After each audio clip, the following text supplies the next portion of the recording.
Chacun fait ce qu'il peut pour survivre au nouveau monde. Je ne fais pas exception à la règle.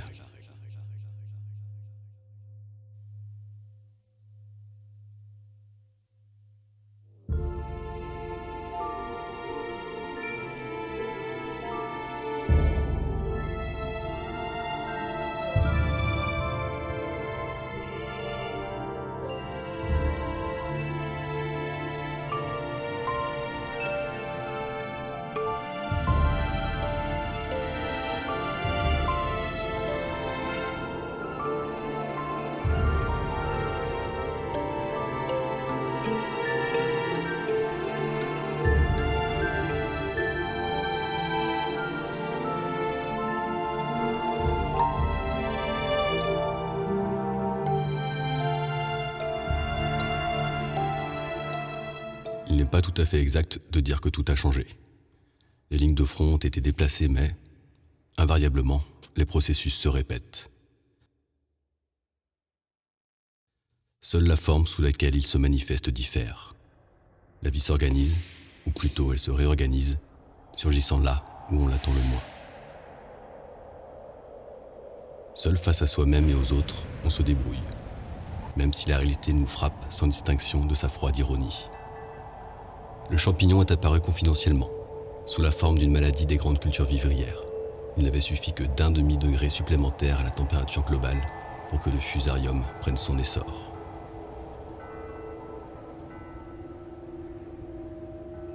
L'augmentation de son aire de répartition avait amorcé une fulgurante conquête globale. Les plantes des cultures intensives, incapables de résister, dépérirent sous ses attaques. Rien ne semblait pouvoir l'arrêter et les rendements agricoles ont dramatiquement chuté. Les solutions chimiques classiques se sont avérées inefficaces. Les grandes firmes de biotechnologie travaillèrent d'arrache-pied à enrayer la progression.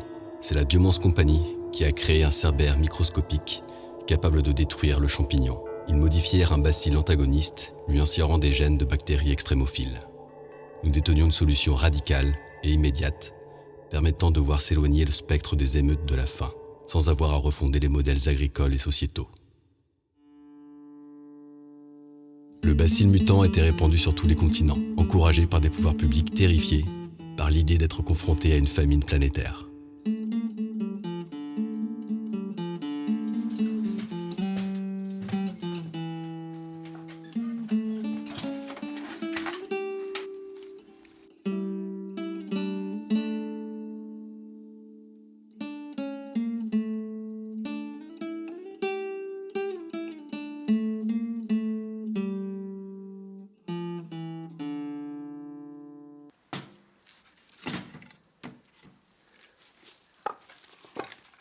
Et la 3e année, tout a dérapé.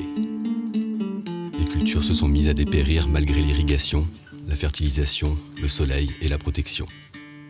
Le temps que l'on comprenne que le fusarium s'était adapté et renforcé, les jeux étaient faits. L'augmentation du taux de dioxyde de carbone dans l'atmosphère, qui a suivi la disparition de la majeure partie des espèces végétales, a été catastrophique.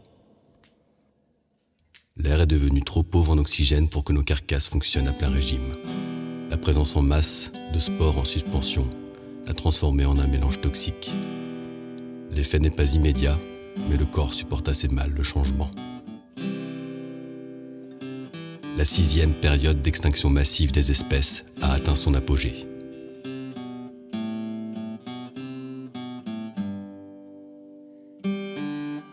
N'ont survécu que les individus les plus résistants. Aucune des campagnes d'éradication n'a réussi à en venir à bout. L'humanité a été confrontée à la mondialisation de l'insécurité alimentaire.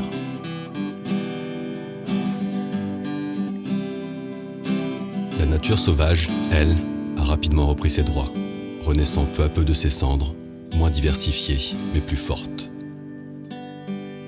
Les espèces faibles ont disparu, laissant place aux plus résistantes. Il en est allé de même pour les humains.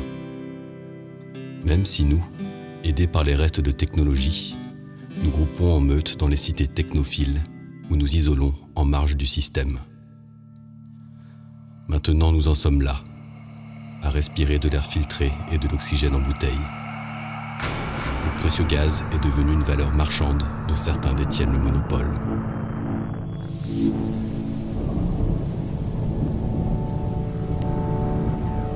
ne reste plus qu'à composer avec la réalité et ce qu'elle propose, cherchant les moyens de notre survie dans les vestiges de la grandeur passée.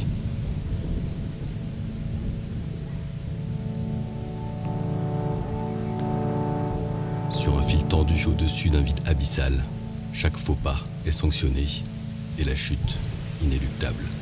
Il n'y a pas de question à se poser. Tu dois avancer sans hésiter, ni te retourner. Combien d'hommes restent-ils prêts à concurrencer ton physique, ta puissance et ton droit à la vie? Tu fais de ton mieux pour te défendre et tout est permis.